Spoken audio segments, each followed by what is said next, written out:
সালামকে এবার ওহির মাধ্যমে জানায় দিলেন, ও পয়গম্বর মূসা, আপনি আপনার ঈমানদার উম্মতদেরকে নিয়ে মাদায়েন শহরের দিকে সফর করতে আরম্ভ করিয়া দেন। পয়গম্বর মূসা আলাইহিস সালাতু ওয়াস সালাম এবার মাদায়েন শহরের দিকে তার ঈমানদার উম্মতদেরকে নিয়ে সফর করতে আরম্ভ করিয়া দেন। পথ চলতেছে, এদিক দিয়ে ফেরাউন আর তার বাহিনী টের পেয়ে গেল, তারাও তাদের পিছনে দাওয়া করতে আরম্ভ করিয়া দিল। পয়গম্বর মূসা আলাইহিস সালাম তার মুমিন ওই উম্মতদেরকে নিয়ে গিয়ে সফর করতে করতে লোহিত সাগরের কিনারায় গিয়ে দাঁড়ায় যায়। ওই জায়গায় দাঁড়ানোর পরে আবার ওই লোহিত সাগর পাড়ি দিতে পারে না, সাগর তো পাড়ি দেওয়া যায় না। এবার মূসা আলাইহিস সালাম তার উম্মতদেরকে নিয়ে দাঁড়ায় রইল। ওই দিক দিয়ে তাকায় দেখে ফেরাউন আর তার দলবল চলে আসতেছে। এমন সময় দিলের ভিতরে ভয় আরম্ভ হয়ে যায়, হায় রে, এই তো ফেরাউন আর তার দলবল চলে আসছে, তারা আমাদেরকে তো ধ্বংস করিয়া দিবে, হত্যা করে ফেলবে। ভয় পাইতে আরম্ভ করিয়া দিল। এ ভাই, আল্লাহর উপর যদি কোনো বান্দা ভরসা করে, ওই বান্দার সব কিছু পূরণ করে দেন যিনি, তিনি কে? এ ভাই, এবার তারা যখন আল্লাহর উপর ভরসা করিয়া তারা যখন দাঁড়ায় রইল, আল্লাহ তাআলা পয়গম্বর মূসা আলাইহিস সালামকে ডাক দিয়া বললেন, ও মূসা, আপনার হাতের ভিতরে থাকা লাঠি দ্বারা পানির ভিতরে একটা আঘাত করুন। আঘাত করার পর সাথে সাথে আল্লাহ তাআলা 12টা রাস্তা বানায় দেন। সুবহানাল্লাহ। এ ভাই, দিলের ভিতরে প্রশ্ন হইতে পারে, আল্লাহ চাইলে আরো বেশি রাস্তা বানায় দিতে পারতেন, আল্লাহ চাইলে আরো কম রাস্তা বানায় দিতে পারতেন, কিন্তু না, আল্লাহ 12টা রাস্তা বানায় দিলেন। জবাব তাফসীরের কিতাবের ভিতরে লেখা, কারণ হলো ওই যে 12 গোত্রের লোক ছিল, 12 গোত্র যেন যার যার রাস্তা ধরে যাইতে পারে, এই জন্য আল্লাহ 12টা রাস্তা বানায় নিলেন। রাস্তাগুলো কতটুকু বড় তাফসীরে মাযহারির ভিতরে পাওয়া যায়। লাঠি দ্বারা যখন পানির ভিতরে আঘাত করলো, আঘাত করার পর ওই যে আঘাতের পরে পানির ঢেউ যতটুকু দূর পর্যন্ত গিয়েছিল, এক একটা রাস্তা ততটুকু বড় হয়েছিল। এ ভাই, এবার এই রাস্তাগুলো ধরিয়া পয়গম্বর মূসা আলাইহিস সালাতু ওয়াস সালাম আর যখন তার মুমিন ঈমানদার উম্মত যখন চলে গেল, ফেরাউন তার দলবল এবার নিয়ে আসলো। আসিয়া কিনারায় দাঁড়াইয়া ডাক দিয়ে বলতে লাগলো, তোমরা তো আমাকে রব হিসাবে মানলা না, তোমরা তো আমাকে রব হিসাবে তেমন মূল্যায়ন করো না। তাকায় দেখো, এই লোহিত সাগরটা পর্যন্ত আমাকে চিনে, আমি আলবো এই সম্মানে 12টা রাস্তা হয়ে গেল। আপনারাই বলেন, আসলে ফেরাউনের কারণে রাস্তা হইল না আল্লাহ মূসা আলাইহিস সালামকে ঈমানদারদেরকে পার করার জন্য রাস্তা বানায় দিলেন? কাকে পার করার জন্য? এবার ফেরাউন এই কথা বলিয়া ঘোড়াটাকে নামায় দেয়। কিতাবের ভিতরে আসছে, ফেরাউন এবার যখন তার ঘোড়াটাকে ওই লোহিত সাগরের রাস্তাগুলোর ভিতরে নামায় দেয়, পিছনে তার দল বল সকলে ওই লোহিত সাগরের ভিতরে যায়। মাঝামাঝি যাওয়ার পরে আল্লাহ এবার পানিকে ডাক দিয়া বলে, ও পানি, তুমি আগের মতো চলমান হয়ে যাও। এবার পানি আগের মতো চলতে আরম্ভ করিয়া দেয়। এ ভাই, ফেরাউন এবং তার দলের লোকজন ওই পানির ভিতরে হাবুডুবু খাইতে খাইতে মারা যায়। দিলের ভিতরে আপনাদের প্রশ্ন হইতে পারে, ফেরাউন তো এত জঘন্যতম একজন কাফের যে নিজে বলছিল আনা রাব্বুকুমুল আলা, আমি সবচাইতে বড় খোদা। আল্লাহ যদি চাইতেন তাহলে আরো তাকে বেশি কষ্ট দিয়ে দুনিয়ার জমিন থেকে বিদায় দিতে পারতেন, কিন্তু না না, আল্লাহ তাকে তেমন জঘন্যতম তেমন কঠিন কোন শাস্তি দেন নাই। পানির ভিতরে চুবায় চুবায় দুনিয়ার জমিন থেকে বিদায় দিলেন কেন? এর জবাব তাফসীরের কিতাবের ভিতরে লেখা হয়। কারণটা কি? কারণটা কি?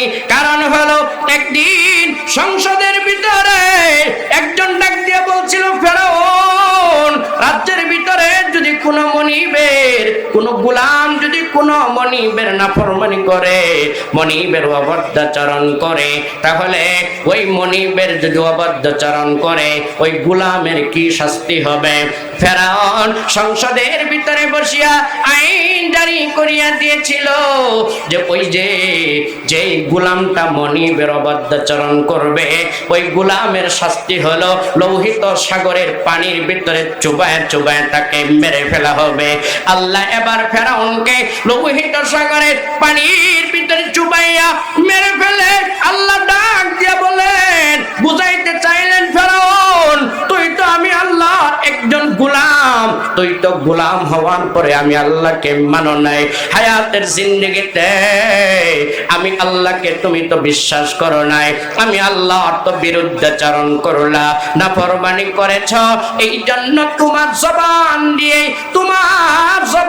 দিয়ে বের হওয়া শাস্তি লোহিত সাগরের ভিতরে পানিতে চুবায় চুবায় মেরে ফেলা। তোমার জবান দিয়ে বের হওয়া ওই শাস্তির মাধ্যমেই তোমাকে বিদায় করিয়া দিলাম। এ ভাই, ওই যে পয়গম্বর মুসা আলাইহিস সালাম ওনার মুমিন উম্মতদেরকে নিয়ে যখন লোহিত সাগর তিনি পাড়ি দিয়ে চলে যাইতে লাগলেন, তখন সূর্য উদয় হয়ে গিয়েছিল। তখন সূর্যের আলোটা লোহিত সাগরের তলার ভিতরে পড়েছিল, রাস্তার উপর পড়েছিল। এবার রাইসুল মুফাসসিরিন আব্দুল্লাহ ইবনে আব্বাস 12 বছরের কোরআনের আলেম ডাক দিয়া বলে, ইহুদি, তোমার এক নাম্বার প্রশ্নের জবাব ওই যে তুমি যে বলছিলা দুনিয়ার জমিনে কোন জায়গায় একবার সূর্যের আলো পড়েছে, জীবনে আর কোনোদিন পড়ে নাই, আর জীবনে কোনোদিন পড়বে না, ওই জায়গাটা হলো লোহিত সাগরের তলা, যেটা পয়গম্বর মুসা আলাইহিস সালাম পাড়ি দেওয়ার সময় পড়েছিল। এর আগেও কোনোদিন পড়ে নাই, কিয়ামত পর্যন্ত আর কোনোদিন পড়বে না। এই জবাব পাওয়ার পর ইহুদির আর বুঝতে বাকি নাই কোরআন পড়নেওয়ালাদের দিলের ভিতরে কেমন হিকমত থাকে, কেমন হিকমত থাকে। এবার ইহুদিকে ওই রাইসুল মুফাসসিরিন আব্দুল্লাহ ইবনে আব্বাস রাদিয়াল্লাহু তাআলা আনহুমা ডাক দিয়া বলে, তোমার 2 নাম্বার প্রশ্ন ছিল, ওই বাবা সন্তানের ঘটনা শোনাও, যেই সন্তান বাবার চাইতে কমপক্ষে 100 বছরের বড়, ওই সন্তান বাবার ঘটনা যদি তুমি শুনতে চাও, ওই যে সূরা বাকারার দিকে তাকাও। ওই সূরা বাকারার মধ্যে আল্লাহ তাআলা বনি ইসরাইলের একজন নবী উযাইর আলাইহিস সালাতু ওয়াস সালামের ঘটনা বর্ণনা করেছেন। পয়গম্বর উযাইর আলাইহিস সালাম 40 বয়সে যখন নবুয়ত লাভ করলেন, নবুয়ত লাভ করার পরে তাফসীরের কিতাবের ভিতরে আসছে অল্প কিছু তীর, অথবা অন্য বর্ণনায় আসছে ডুমুর, অথবা অন্য বর্ণনার ভিতরে আসছে একটু আঙ্গুরের রস আর কয়েকটা শুকনা রুটি নিয়ে উনি একটা গাধার উপর সওয়ার হইয়া এক গ্রামের দিকে সফর করতে আরম্ভ করিয়া দিলেন। কিন্তু অল্প কিছু দূর যাওয়ার পর এবার তাকে দেখলো ওই গ্রামটা ধ্বংস হয়ে পড়িয়া আছে, লোকগুলো মরিয়া পচিয়া গলিয়া এমনকি হাড্ডিগুলো পর্যন্ত মাটির সাথে মিশে গেছে। পয়গম্বর উযাইর আলাইহিস সালাতু ওয়াস সালাম ভাবতে আরম্ভ করিয়া দিল, এই যে মানুষগুলো মরিয়া পচিয়া গেল, এই যে মানুষগুলোর হাড্ডিগুলো পর্যন্ত মাটিতে মিশিয়া গেল, আল্লাহ তাআলা এই মানুষগুলোকে আবার কিভাবে জীবিত করবেন? যদিও তার দিলের ভিতরে বিশ্বাস ছিল আল্লাহ তো জীবিত করতে পারেন, কথা বলুন ঠিক কিনা? কিন্তু আল্লাহকে ডাক দিয়ে বললেন, ও মালিক, আপনি তো মানুষদেরকে জীবিত করতে পারেন, এই সক্ষমতা এই ক্ষমতা তো আপনার আছে, এটা তো আমার দিলের ভিতরে বিশ্বাস আছে। কিন্তু আমার ইতমিনানে কলবের জন্য, আমার দিলের প্রশান্তির জন্য আমার দেখতে বড় মন চায় কিভাবে আপনি মানুষদেরকে আবার আপনি জীবিত করবেন, একটু আমার দেখতে মন চায়। এইভাবে যখন বলতে আরম্ভ করিয়া অল্প সময় পর লম্বা সময় সফর করার কারণে শরীরটা যখন ক্লান্ত হয়ে যায়, গাদা থেকে নামিয়া ওই যে ডুমুর বা 3 ফল আর রুটি নিয়ে গিয়েছিল, একটু রুটি আর কয়েকটা ফল খাওয়ার পরে এবার যখন ক্লান্ত শরীর নিয়ে একটু ঘুমায় গেলেন, আল্লাহ তাআলা এই ঘুমের ভিতরে মরণ দিয়ে দিলেন। 100 বছর পর্যন্ত মরিয়া পড়িয়া রইলেন। সুবহানাল্লাহ। 100 বছর পর আল্লাহ তাআলা ওই যে উযাইর আলাইহিস সালাতু ওয়াস সালামকে প্রথমে তাফসীরের কিতাবের ভিতরে লেখা, আগে তাকে চক্ষু দান করলেন, চক্ষু দান করার পর এরপরে অনুভূতি শক্তি দান করলেন, এরপরে তাকায় তাকায় দেখতে লাগলো আল্লাহ তাআলা তাকে মানুষগুলোকে কিভাবে জীবিত করতেছেন। তাকায় তাকায় দেখতেছে তার হাড্ডিগুলো কি সুন্দর আসিয়া তার শরীরের ভিতরে লাগতেছে, গোশতগুলো চামড়াগুলো আসিয়া আসিয়া তার দেহের ভিতরে লাগতেছে। এইভাবে যখন একটা তার আগের মতো বডিটা হয়ে গেল, দেহটা হয়ে যাওয়ার পর আল্লাহ তাআলা জিবরাইল আলাইহিস সালাতু ওয়াস সালামকে পাঠিয়ে দিলেন, ডাক দিয়ে বললেন, যাও আমার পয়গম্বরকে জিজ্ঞাসা করো সে কতদিন এই জায়গায় ঘুমাইলো। এবার আসার পরে জিবরাইল ডাক দিয়ে বলে, ও পয়গম্বর, ও উযাইর, আপনি এই জায়গায় কতদিন ঘুমাইলেন একটু বলেন, একটু বলেন। ওই যে যেই দিন উনি ঘুমাইলেন ওই সময়টা ছিল সকাল সকাল, আর জাগ্রত যে আল্লাহ করলেন জীবিত করলেন ওই সময়টা সন্ধ্যার কাছে বিকাল বেলা। উনি এইটা ভাবিয়া মনে মনে ভাবলেন, আমি তো সকাল বেলায় ঘুমাইলাম, এখন তো বিকাল বিকাল মনে হয়, এই জন্য উনি বললেন আমি একদিন ঘুমাইলাম। আপনারা কি বলেন, একদিন ঘুমাইছেন? এবার জিবরাইল ডাক দিয়া বললেন, ও উযাইর, আপনি আপনার গাধার দিকে একটু তাকান। এবার উযাইর আলাইহিস সালাম ওই গাধার দিকে তাকায় তাকায় দেখে যে গাছের ভিতরে গাধাটা বেঁধে ছিল, ওই গাছের ভিতরে এখন গাধাটা নাই, গাধাটা মরিয়া পচিয়া হাড্ডিগুলো পর্যন্ত মাটির সাথে মিশে গেছে। আবার ওই যে রুটি একটু খেয়েছিল আর একটু রেখে দিয়েছিল, ফলগুলো কিছু খেয়েছিল আর কিছু রেখে দিয়েছিল। তাকায় দেখে ওই রুটিটা আগের মতোই রয়ে গেছে, ফলগুলো আগের মতোই রয়ে গেছে। আমি আপনাদের কাছে জানতে চাই, গাদা আগে পচার কথা না রুটি আর ফল আগে পচার কথা? কিন্তু তাকায় তাকায় দেখলো গাদাটা মরিয়া পড়িয়া পচিয়াছে, কিন্তু রুটিটা আগের মতোই রয়ে গেল, ফল আগের মতোই রয়ে গেল। এবার ওনার মনে মনে সন্দেহ হয়ে গেল, না না, আমি তো একদিন ঘুমাই নাই। এবার জিবরাইল আমিন ডাক দিয়া বলল, ও উযাইর, না না না, আসলে আপনি তো এই জায়গায় একদিন ঘুমান না, 100 বছর পর্যন্ত আপনি ঘুমিয়েছিলেন। সুবহানাল্লাহ বলেন। এবার যখন ওই যে 100 বছর পরে জাগ্রত করলেন, যে বয়সটা তার ছিল ওই বডিটা দিয়েই জাগ্রত করলেন। ওই যে 40 বছর বয়সে নবুয়ত পাওয়ার পরের যে বয়সটা, ওই বয়সেই তাকে জাগ্রত করলেন। আবার ঘুমের ভিতরে মরণ অবস্থায় গেল 100 বছর। এই অবস্থায় যখন বাড়ির ভিতরে যায়, যাওয়ার পর এবার বাড়ির ভিতরে যাওয়ার পর গ্রামের কেউ তাকে চিনে না, সন্তানরা পর্যন্ত তাকে চিনে না। এক পর্যায়ে সন্তানদেরকে সবকিছু বলার পর যখন চিনল, তাকে দেখে সন্তানরা তার চাইতে অনেক বয়স্ক হয়ে গেছে। আজকে মাগরিবের পরের একটা ঘটনা শোনাই। যখন হাসপাতালে নামাজ পড়ে 2 নম্বর তলায় গিয়ে বারান্দায় বসা, পাশে এক লোক আরেক লোককে বলতেছে, যারা মাদ্রাসায় পড়ে, মানে একটা লোকের একটা ছেলে সন্তান হয়েছে, তার ছেলেটাও ভর্তি করা, ওই আইসিইউতে ভর্তি। সে বলতেছে যে আমার ছেলেটা যদি আল্লাহ সুস্থ করে দেয়, তাহলে আমার ছেলেকে মাদ্রাসায় পড়ায় আলেম বানাবো, হাফেজ বানাবো।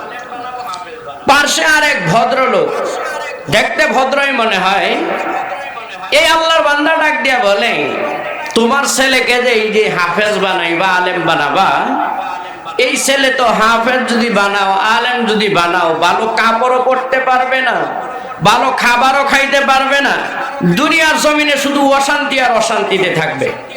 আপনারা কি বলেন, যারা কোরআন হাদিস পড়ে, কোরআন পড়ে, এরা কি আসলে অশান্তিতে না থাকে না শান্তিতে?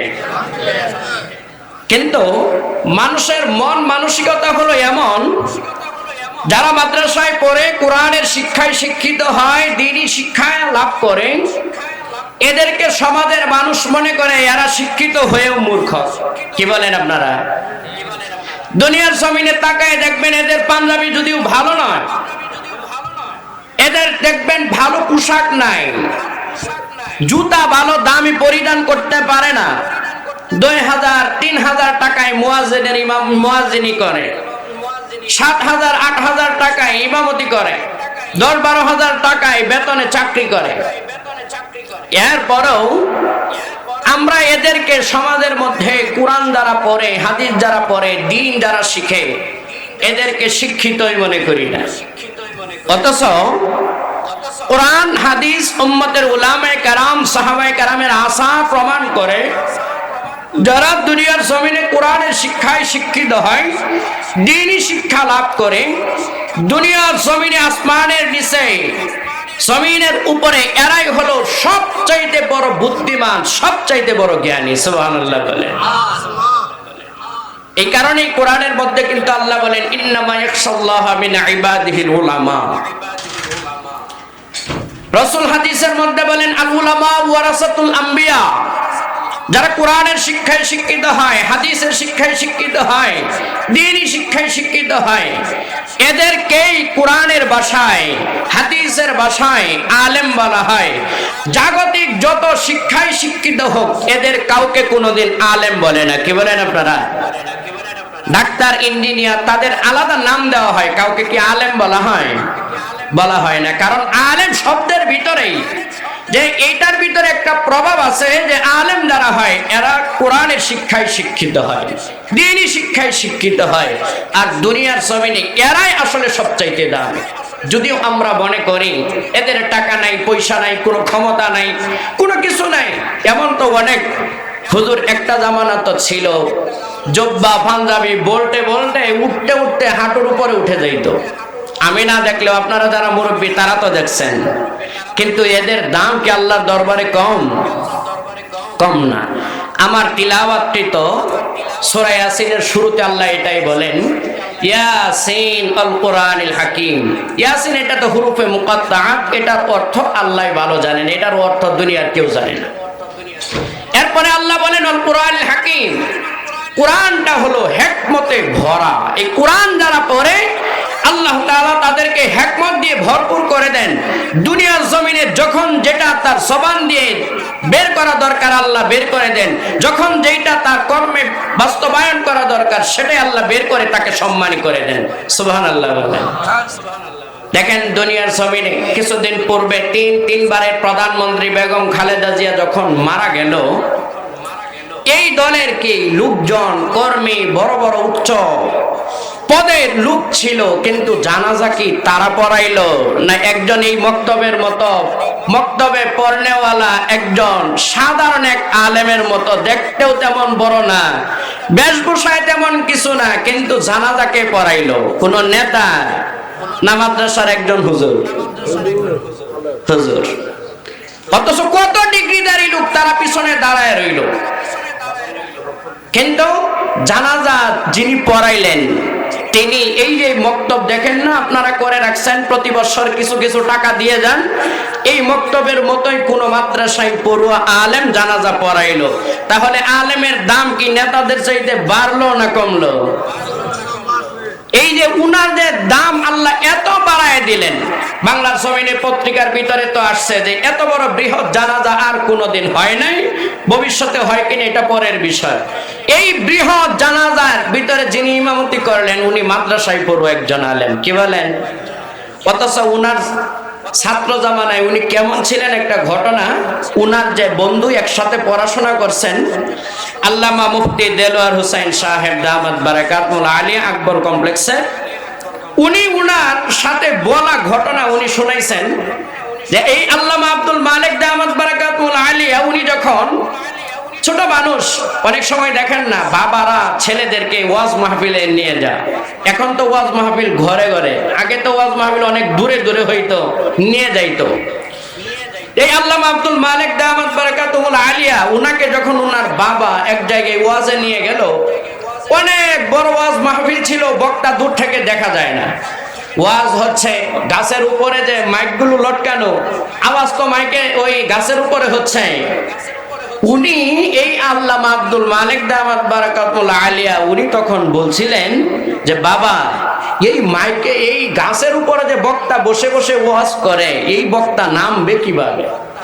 চিন্তা করে দেখেন, ব্রেন কি তাহলে খুব মজবুত ছিল? এই যে ব্রেন এত দুর্বল বা তেমন মেধার অধিকারী ছিল না, এই লোকটাকে এখন বাংলার জমিনে না শুধু এশিয়া মহাদেশের মধ্যে সবচাইতে দামি সবচাইতে বড় আলেম হিসাবে এখন সকলেই মানে। কিসের কারণে দাম বাড়লো? কি কারণে? কোরআনের কারণে। এটাই আল্লাহ বলেন ইয়াসিন আল কোরআনুল হাকিম। আল্লাহ এই এত দাম বাড়ায় দিলেন কেন? কোরআন হলো হিকমতে ভরপুর। এই কোরআনের শিক্ষায় যে শিক্ষিত হয়, কোরআন যার সিনার ভিতরে ধারণ করে, এই দ্বীনি শিক্ষায় যে শিক্ষিত হয় তাকে আল্লাহ তাআলা দুনিয়ার জমিনে হিকমতে কোরআন যেমন হিকমতপূর্ণ, হিকমত তার দিলের ভিতরে দিয়ে আসমান জমিনের নিচে সবচাইতে বেশি দামি বানায় দেন। ছোট্ট আর একটা ঘটনা শোনাই। থানবী রহমাতুল্লাহি আলাইহি ওনার কিতাবের ভিতরে একটা ঘটনা লেখেন। এক আল্লাহর বান্দা বাদশাহ ওই রাজ্যের ভিতরে ঘোষণা করলো যে, মানে বাদশাহ মনে মনে ভাবলো আমার রাজ্যের ভিতরে তো বিভিন্ন শিক্ষায় শিক্ষিত লোক আছে, কোন শিক্ষার শিক্ষিত লোকগুলো সবচাইতে বুদ্ধিমান মেধা সম্পন্ন এটা সে যাচাই করবে। বাদশাহ রাজ্যের ভিতরে ঘোষণা দিয়ে দিল, তোমাদের মধ্যে এই রাজ্যের ভিতরে এমন কে আছো যে আমাকে একটা নতুন কথা শোনাইবা, আর নতুন কথা শোনাইলে আমার রাজ্যের অর্ধেক সম্পত্তি তোমার নামে লিখে দিব। সুবহানাল্লাহ বলেন। দেখেন না বাংলার জমিনে আমরা তো এমন, এক কাপ গরম পানির জন্য কি পরিমাণ দৌড়াই, আর যদি অর্ধেক রাজ্যই লিখে দিবে এটাই যদি হয় তাহলে আমাদের কি গুণ থাকবে না? চিন্তা ভাবনা একটাই যে নতুন কথা একটা শোনাবো, রাজ্যের অর্ধেকটা লিখে নিয়ে আসবো।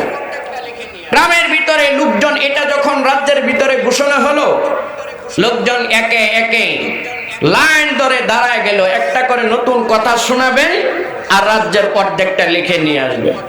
মন্ত্রী পরিষদ বাদশাকে ডাক দিয়ে বললো, বাদশাহ আপনি যে বললেন এই যে রাজ্যের অর্ধেকটা লিখে দিবেন নতুন কথা শোনাইলে, এত অ্যাডভোকেট আছে, এত বড় বড় শিক্ষিত ডিগ্রিধারী, এরা তো নতুন কথা শোনাই দিবে, আপনার তো রাজ্যের অর্ধেকটা নিয়ে যাবে।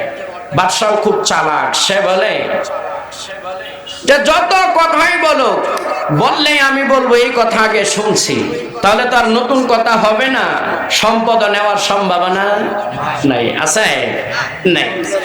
লম্বা সময় অতিবাহিত, একদিন দুই দিন তিন দিন চলে গেল, লাইন ধরে ধরে লোক আসে, বড় বড় শিক্ষিত লোক আসে, বারবার তাকে গিয়ে যেই কথাই শোনায় সে একই কথা বলে, আমি তো এই কথা শুনছি। শুনলে তো রাজ্য দেওয়ার সম্ভাবনা নাই।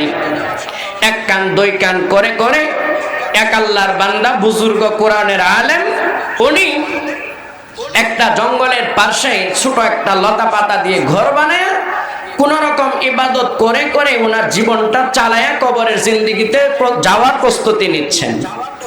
এক মুরিদ এক কান দুই কান করে করে মুরিদের কানে গেল। ওই মুরিদ ওই আল্লাহর ওলিকে গিয়ে ডাক দিয়া বললেন, আল্লাহর ওলি, বাদশা তো এই ঘোষণা করলো, একদিন দুই দিন তিন দিন হয়ে গেল, কেউ নতুন কথা শোনাইতে পারে না। ওই আল্লাহর ওলি কোরআনের আলেম ডাক দিয়া বলল যে শোনো, আমি যদি যাই একটা কথাও যদি বলি তাহলে বাদশা বলতে বাধ্য হবে যে আসলে এটা নতুন কথা। মুরিদরা ডাক দিয়ে বলল, কত অ্যাডভোকেট গেল, কত জজ গেল, কত ডিগ্রিধারী লোক গেল, কাজ হয় নাই। আর আপনি কোরআন হাদিস পড়ে কি বা জানেন? আপনি তো এই লতা পাতার ঘর ছাড়া কোনোদিন বাহিরেই যান না, দুনিয়ার কিচ্ছু জানেন না, আপনি আবার কি নতুন কথা শোনাবেন? এক পর্যায়ে এই কোরআনের আলেম আল্লাহর ওলিকে নিয়ে গেলেন বাদশার দরবারে। বড় বড় আগে পিছে সামনে অ্যাডভোকেট, বড় বড় ডিগ্রিধারী সরকারি যত বড় বড় চাকরিজীবী আছে সবাই তো দাঁড়ানো, এই আলেম মাঝখানে দাঁড়ানো। জুব্বাও তেমন পরিষ্কার না, পাগড়িটাও তেমন পরিষ্কার না। আলেম দেখে মন্ত্রী পরিষদ মুস্কি মুস্কি হাসে যে এত বড় বড় ডিগ্রিধারীরা এসে কিছুই করতে পারে না, এই লোক কি বলবে? এক পর্যায়ে আলেম গেলেন, যাওয়ার পরে যখন কাছাকাছি গেলেন বাদশাকে ডাক দিয়ে বললেন, বাদশা, আপনি যে ঘোষণা দিলেন রাজ্যের অর্ধেকটা যদি কেউ নতুন কথা শোনায় দিয়ে দিবেন, এই ওয়াদা কি এখনো ঠিক আছে না এটা বহাল নাই? বলল আছে, নতুন কথা যে শোনাইতে পারবে তাকে আমার রাজ্যের অর্ধেকটা লিখে দিব। এই কথা বলার পরে ওই কোরআনের আলেম এবার ডাক দিয়ে বলল, আমার বাবা থেকে আপনারা যে কোটি কোটি টাকা এনেছিলেন এটা কি আপনি শুনছেন না শুনেন নাই? আপনারা কি আমার কথাটা বুঝছেন না বুঝেন নাই? ওয়াজ কিন্তু বোঝা দরকার। আলেম ডাক দিয়া বলল যে আমার বাবা থেকে যে কোটি কোটি টাকা আনছিলেন এটা কি আপনি শুনছেন না শুনেন নাই? এই আল্লাহর বান্দা জবাব না দিয়ে চোখের পানি ছেড়ে কান্না করতে আরম্ভ করলো। সুবহানাল্লাহ বলে। কারণ এখন যদি বলে যে আমি শুনছি, শোনার পরে যদি এই লম্বা সময় ধরে টাকা না দেয় তাহলে সে কি ভালো মানুষ না ছেঁচড়া? ছেঁচড়া। তাহলে সে বাদশা হয়েও ছেঁচড়া হয়ে যাচ্ছে, এটা সে স্বীকার করতে পারে না, বলতে পারে না যে আমি শুনছি না। আর যদি বলে যে আমি শুনছি তাহলে লম্বা সময় তো টাকা দেয় নাই। আর যদি বলে যে আমি শুনছি না তাহলে তো তার রাজ্যের অর্ধেকটা দেওয়া লাগে।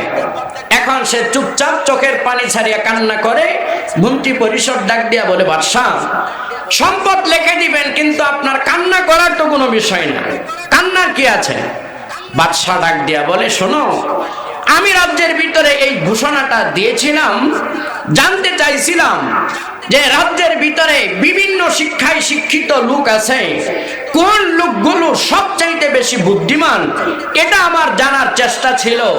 আজ আমি তো এই কোরআন যারা পড়ে, মাদ্রাসায় যারা পড়ে, দিন শিক্ষায় যারা শিক্ষিত হয়, এই যে সবার পোস্টার নিয়ে নিয়ে বিভিন্ন জায়গায় দৌড়াই, মনে মনে আমিও ভাবতাম এরা আবার বুদ্ধিমান হবে কিভাবে? এরা দুনিয়ার জমিনে তো নগণ্য নিম্ন শ্রেণীর মানুষ। কিন্তু আজকে আমি বুঝতে পারলাম যত ডিগ্রিধারী হোক, ডাক্তার, ইঞ্জিনিয়ার, যাই কিছু হোক, সবগুলোর মধ্যে যারা কোরআন পড়ে, কোরআনের সাথে সম্পৃক্ত হয়, এরাই হলো সবচাইতে দুনিয়ার জমিনে বুদ্ধিমান। সুবহানাল্লাহ। এটাই আল্লাহ বলেন, ইয়াসিন আল কোরআনিল হাকিম। কোরআন হলো হিকমতে ভরপুর। এই কোরআন যারা শিখে, কোরআনের সাথে সম্পর্ক যাদের হয়, তাদেরকে আল্লাহ এই পরিমাণ হিকমত দান করেন, যখন যেই কথা বলা দরকার, যখন যেই কর্ম বাস্তবায়ন করা দরকার, আল্লাহ তাআলা তাদের জবান দিয়ে সেটাই বের করেন। আল্লাহ তাআলা তাদের মাধ্যমে ওই কাজগুলো বাস্তবায়ন করায়া আল্লাহ বুঝায় দেন। কোরআন তো হিকমতে ভরপুর। কোরআন যারা পড়ে তাদেরকে আল্লাহ হিকমতে ভরপুর করে দেন, দুনিয়ার জমিনে তাদের সম্মান আল্লাহ বাড়ায় দেন। এরকমই তাফসীর থেকে ছোট্ট আরেকটা ঘটনা আপনাদেরকে শোনাই। উমর রাদিয়াল্লাহু তাআলা আনহুর জামানায় এক ইহুদি, উমর রাদিয়াল্লাহু তাআলা আনহু, এই যে আজকে যেমন আপনারা বসা, আমি ছোট মানুষ, আসলে যারা বয়ান করে গেছে প্রায় সকলেই আমার উস্তাদ। এখানে তো আসলে আমি যে বয়ান করি, বয়ান করার মতো কিছুই নেই। উম্মতের উলামায়ে কেরাম যারা ডুবার পারে নাজিম শাহ হুজুর বয়ান করে গেছেন, এইবে মুহতামিম শাহ হুজুর বয়ান করে গেছেন, পরে এই যে শাইখুল হাদিস সাহেব ইউনুস আলী সাহেব হুজুর বয়ান করে গেছে, সবাই ওনারা হয়তো আমার সরাসরি উস্তাদ, নয়তো দাদা উস্তাদ, নয়তো আরো বড় উস্তাদ, সবাই উস্তাদ আর কি। এই যে দেখেন, ওনারা যদি আজকে এই গ্রামে মাদ্রাসা না করতেন, আমাকে নিয়ে ঢাকায় পড়ায়া বাবা আলেম বানায়া এই জৈত কানা খুব কঠিন ছিল। কিন্তু কি বলেন আপনারা? আসলে কঠিন। এই কারণে উনাদের চেষ্টা মেহনতকে সব সময় আপনার আমার সকলে শুকরিয়া আদায়, কৃতজ্ঞতা প্রকাশ করা চাই। যাই হোক, যেটা বলছিলাম, উমর রাদিয়াল্লাহু তাআলা আনহু উনি একদিন, এই যে আজকে বয়ান যেমন, এমন সাহাবায়ে কেরামের মজলিস চলছে, এক ইহুদি চলে আসছে। ইহুদি আসার পরে ডাক দিয়া বলতেছে, খলিফাতুল মুসলিমিন আমিরুল মুমিনিন উমর, আপনাকে 3টা প্রশ্ন করব, যদি এই 3 প্রশ্নের জবাব দিতে পারেন তাহলে হাসতে হাসতে আপনার হাতে কালিমা আপনার হাতে হাত রেখে কালিমা পড়ে মুসলমান হয়ে যাব। সুবহানাল্লাহ বলেন।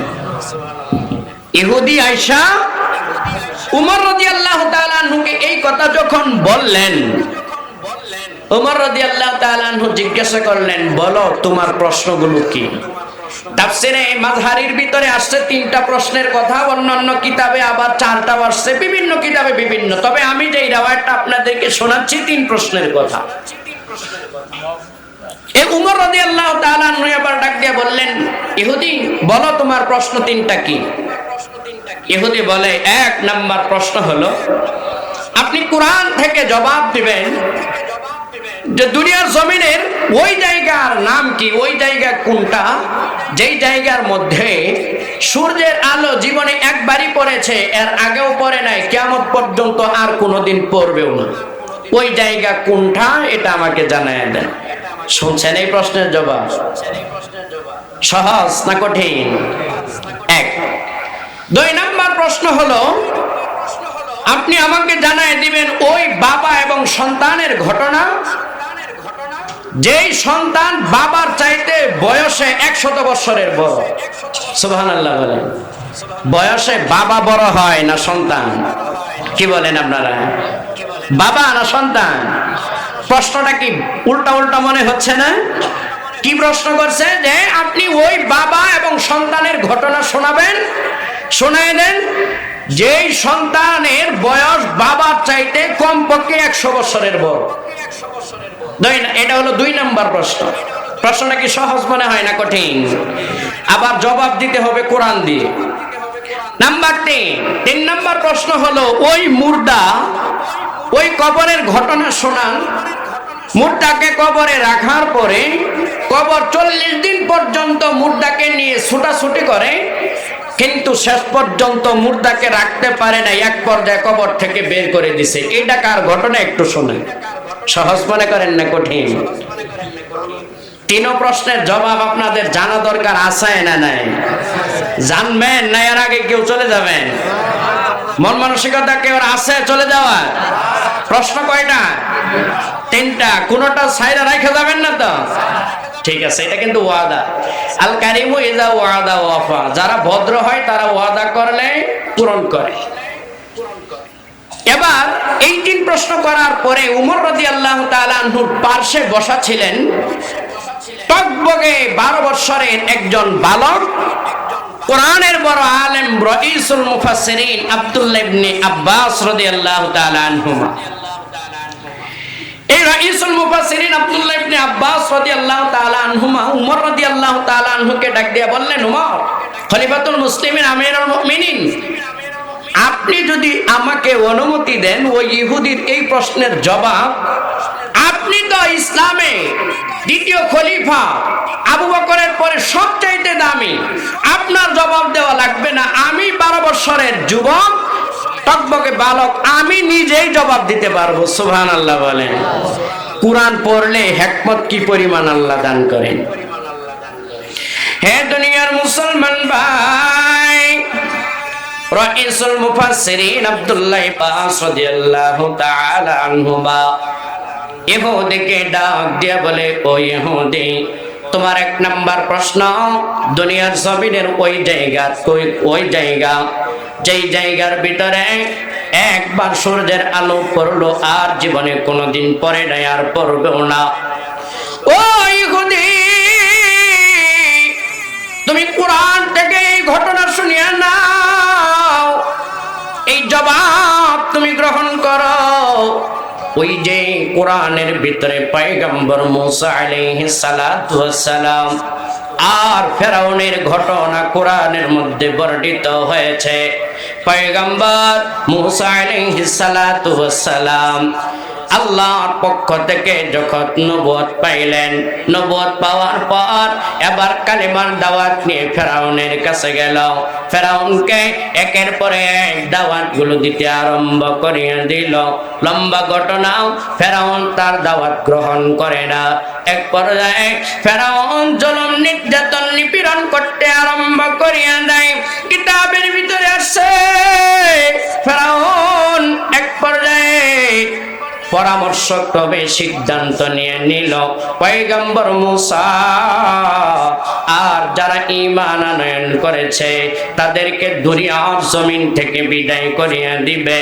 এই ভাই ফেরাউন যে সিদ্ধান্ত নিল, দুনিয়ার জমিনে কেউ জানুক বা না জানুক, কেউ শুনুক বা না শুনুক, একজন জানেন একজন শুনেন, তিনি কে? আল্লাহ। আরো জোরে আওয়াজ দিয়ে বলুন, তিনি কে?